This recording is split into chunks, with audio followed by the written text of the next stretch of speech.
So student, now let's see our second problem. आता बघा यामध्ये काय दिलेलं आहे. In figure BC perpendicular AB, AD perpendicular AB and BC equals to 4, AD equals to 8.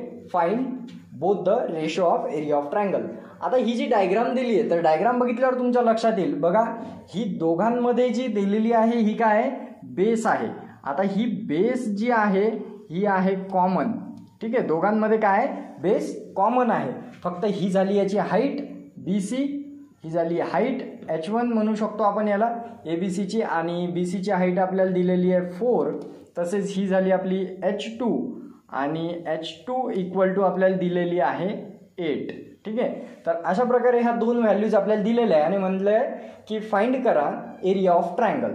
तर चला सिंपल आहे. बघा आता जे दिलेला डेटा आहे तो तर तुम्ही लिहून घ्यायचाच गिवन म्हणून. हे असं नोटबुकवर लिहून घ्यायचं गिवन.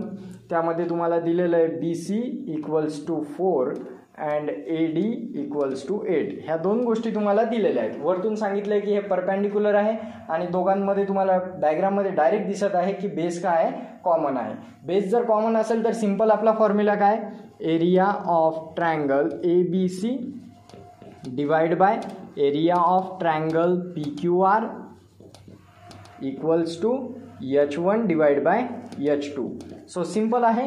H1 कोण आहे आपली BC डिवाइड बाय H2 कोण आहे आपली AD. So equals to 4 divide by 8. So 4 1 जा 4, 4 2 जा 8 आणि तुमचं आन्सर आलं 1/2. So this is the ratio of area of two triangle. दोन ट्रायंगलच्या एरियाचा रेशो काय आहे, 1/2. तर अशा प्रकारे आपला प्रॉब्लेम संपलेला आहे ना, खूप इझी. आता बघू आपला थर्ड प्रॉब्लेम.